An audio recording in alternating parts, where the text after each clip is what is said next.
বিসমিল্লাহির রহমানির রহিম। প্রিয় বাংলাদেশ, আমরা vehicle alliance for road safety, এখানে এটা একক কোনো সংগঠন না। এখানে আমরা আছি কার কমিউনিটি, বাইক কমিউনিটি এবং কনসাস সিটিজেন কমিউনিটি।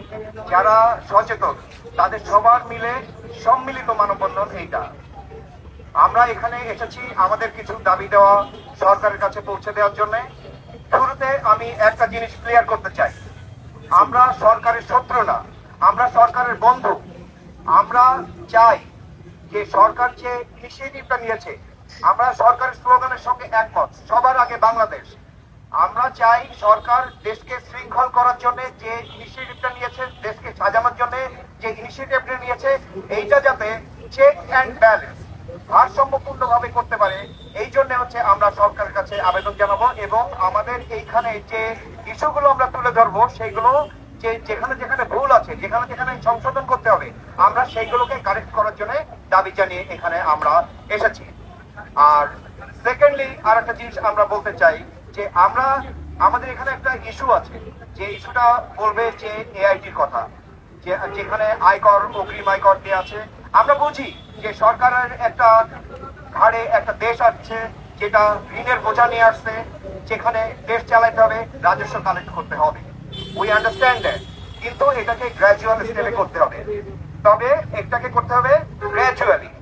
এখন আমি আপনাদেরকে যেটা বলছি সেটা হলো যে আমরা সরকারকে সর্বোত্তম সহযোগিতা করব এবং সেক্ষেত্রে আমাদের আরেকটা ইস্যু আছে, আমাদের অ্যান্টিক ভিনটেজ গাড়ি, তারপর যে মোটরসাইকেলের হচ্ছে আপনার 10 বছরে আপনার হয়, এইগুলো নিয়ে একটা ইস্যু আছে। এখানে আমরা বলতে চাই আমাদের মাননীয় প্রধানমন্ত্রী, আমরা জানি উনি একজন কার ইনথুসিয়াস্ট। আমরা আমাদের মাননীয় প্রধানমন্ত্রীর কাছে আকুল আবেদন জানাচ্ছি যে আপনারা যখন গাড়িকে একটা গাড়ি ফিট কিনা এটা ডিটারমিন করবেন, এটা যখন আপনারা সায়েন্টিফিক ভিত্তিতে ডিটারমিন কেন করতে হবে, এইটার জন্য আপনি প্লিজ আমাদের যে গাড়ি মোটরসাইকেল গুলো আছে আপনার কাছে নিয়ে যেতে একটা সুযোগ দেন এবং আপনার সাথে আমাদের কথা বলার সুযোগ দেন। আপনি নিজে চেক করে দেখেন যে আমাদের 50 বছরের পুরনো গাড়ি যেগুলো আমরা রিস্টোর করেছি, রিপেয়ার করেছি, এইগুলো একেবারে বর্তমানে যে জননিরাপত্তা বিঘ্নিত না করে, পরিবেশ দূষণ না করে, এইগুলো আপনার সায়েন্টিফিক ওয়েতে ঠিক আছে কিনা আপনি নিজে একটু প্লিজ এক্সামিন করে দেখেন। এই আকুল আবেদন জানিয়ে আমি এবার যাচ্ছি আমাদের ইস্যুগুলো কি কি। নাম্বার 1, আমাদের প্রথম ইস্যু হলো আমরা সরকার দেশকে, বিশেষ করে ট্রাফিক সিস্টেমকে শৃঙ্খল করার জন্য যে ইনিশিয়েটিভ গুলো নিয়েছে, তার মধ্যে একটা অবৈধ যানবাহন উচ্ছেদ এবং আর একটা ব্যাটারি রিক্সা নিয়ন্ত্রণ। সরকারের যে এজেন্ডা দিয়েছে, আমরা যেটা পত্রিকার মাধ্যমে জেনেছি, আমরা সরকারের এই সিদ্ধান্তকে সমর্থন করি। আমরা সরকারের এই সিদ্ধান্তকে সমর্থন করি, কিন্তু আমাদের দাবি হলো এটাকে বাস্তবায়ন করতে হবে। একই সাথে আমরা এটাও বলতে চাই যে সরকারের যদি পুলিশ ডিপার্টমেন্টে লোকবলের ঘাটতি থেকে থাকে, এবং আমরা বুঝি যে 20 কোটি মানুষের জন্য 2 লাখ পুলিশ এখানে ঘাটতি আছে, আমরা যারা সিভিলিয়ান আমরা সরকারকে অফার করছি যে আমাদের সহযোগিতা নেন। আমরা সক্রিয়ভাবে সরকারের সঙ্গে সহযোগিতা করে আপনার এই রোড বিশৃঙ্খলা, আপনার ব্যাটারি রিক্সা নিয়ন্ত্রণ, এগুলোর বিষয়ে আমরা সহযোগিতা করব। আমাদের নাম্বার 2 ইস্যু হলো আমরা সারা বাংলাদেশের প্রত্যেকটা জনগণকে আমরা আহ্বান করছি যে আপনারা যখন রাস্তা ইউজ করেন, আপনারা যখন সড়ক ইউজ করেন, আপনারা নিজ উদ্যোগে ট্রাফিক রুল যাতে মেনে চলেন, এই জন্য আপনারা একটু কনসাস হবেন। দেখবেন এতে আপনারও নিরাপত্তা, আমাদের সবার নিরাপত্তা এবং রোড শৃঙ্খল থাকবে।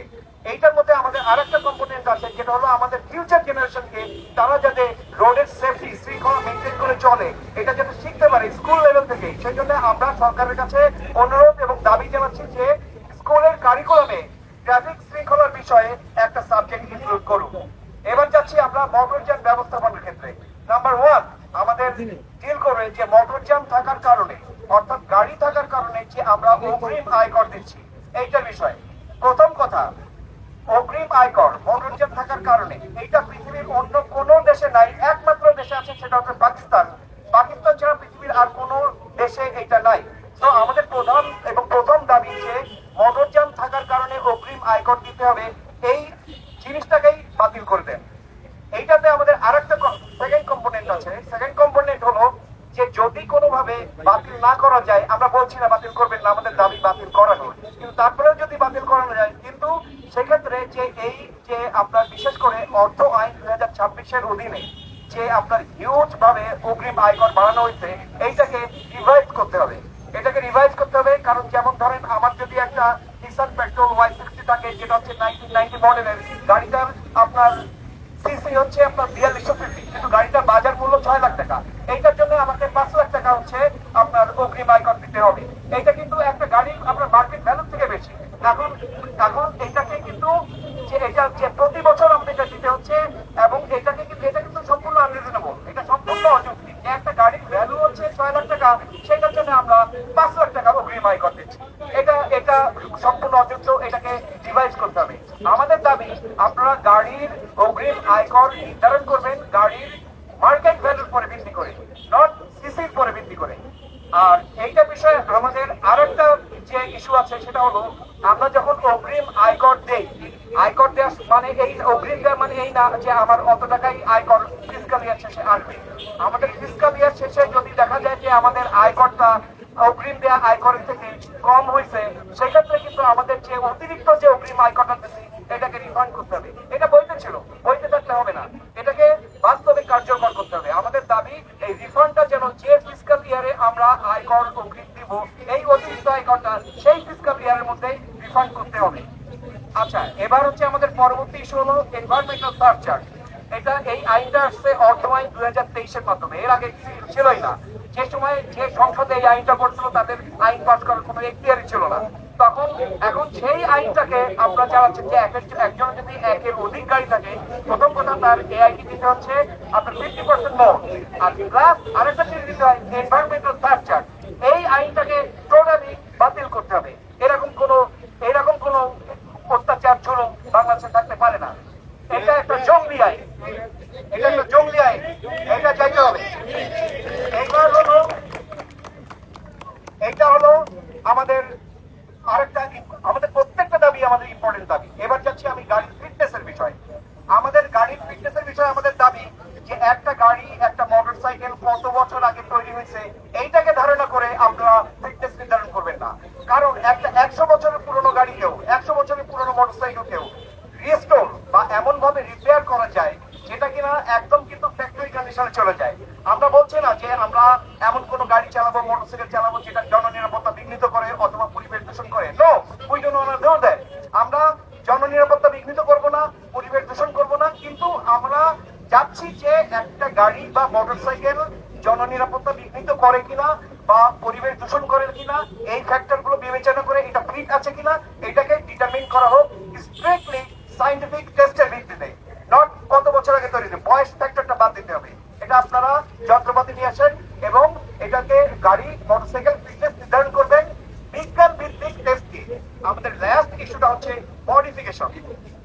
সড়ক পরিবহন আইন 2018-এর অধীনে সামারিলি যেটা বলা আছে, আপনাকে আমি লিস্ট দিচ্ছি না, সামারিলি বলা আছে যে তার যে ওই আইনের অর্থ হচ্ছে যদি অ্যাকচুয়ালি চ্যাসিসটাকে পরিবর্তন বাদে বাকি সমস্ত মডিফিকেশন করা যাবে।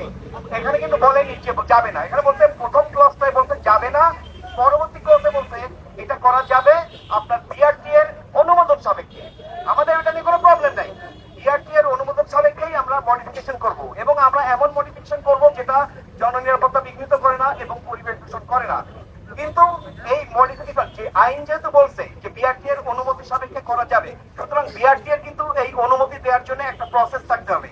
কিন্তু বিআরটি এতে গেলে তারা মুখের উপরে বলে দেয় যে না এটা করা যাবে না, এমনকি আবেদনই গ্রহণ করে না, এবং তাদের মাত্র কয়েকটা কালার চেঞ্জ, আপনার হুইলের আপনার প্রশস্ত চেঞ্জ, এই দুই একটা ইয়ে ছাড়া তাদের হচ্ছে বেশিরভাগ ক্ষেত্রে বিআরটি এই আইন ফলো করছে না। আমাদের দাবি যে সড়ক পরিবহন আইন 2018-এর অধীনে যে মডিফিকেশন পারমিশন দেওয়ার জন্য যে একটা প্রসেস বিআরটি এর উপরে ম্যান্ডেট করে, বিআরটি এর এই আইন মানতে হবে। এবং বিআরটি এর এই আইন না মানার পিছনে অনেক করাপ্টেড রিজন আছে, সেটার ভিতরে আমি এখন যাচ্ছি না। তবে বিআরটি এর এই আইন মেনে মোটরসাইকেল এবং গাড়ির যে মডিফিকেশন করা, এইটার একটা সিস্টেম চালু করতে হবে। এবং আমরা এটার জন্য সরকারি ফি দেবো, সরকারের রাজস্ব বাড়বে, সরকারের রাজস্ব বাড়বে। আমাদেরকে হাজার হাজার মোটরসাইকেল এবং গাড়ি আছে, আমরা মডিফাই করি। সরকার যদি আমাদের একটা সুযোগ দেয় যে আইন তো আছেই, এই আইন অনুযায়ী আমরা বিআরটি তে যাবো, সরকারি ফি পে করবো, এক্সামিন করবে। এটা যদি জননিরাপত্তা বিঘ্নিত না করে এবং পরিবেশন না করে তাহলে এই মডিফিকেশনটাকে পারমিশন দিতে হবে এবং এইটার জন্য বিআরটিকে একটা প্রসেস রাখতে হবে। আর বিআরটি আইন অমান্য করে এই প্রসেসটা রাখছে না। আমরা আমাদের দাবি বিআরটি যেন মডিফিকেশনের আবেদন প্রক্রিয়াকে চালানোর জন্য যে প্রসেসটা আছে এইটার বিষয়কে সড়ক পরিবহন আইন 2018 যে ম্যান্ডেট আছে এইটা যেন মানতে বাধ্য হয়। আমি আর আমার কথা এক্সটেন্ড করবো না, আমাদের অনেক বক্তা আছে। আমি এখন শুধু আপনাদের বলতে চাই এই যে ইস্যুগুলো বললাম এইটার পিছনে আরো অনেক ব্যাখ্যা আছে। আপনারা সমস্ত আমাদের যে স্পিকার আছে তারা কথা বলার পরে আপনারা যদি ব্যাখ্যা চান আপনারা তখন আপনারা পার্সোনাল ইন্টারভিউ নিতে পারেন। ধন্যবাদ। সবার আগে বাংলাদেশ, বাংলাদেশবাসী, লাভ ইউ, আসসালামু আলাইকুম।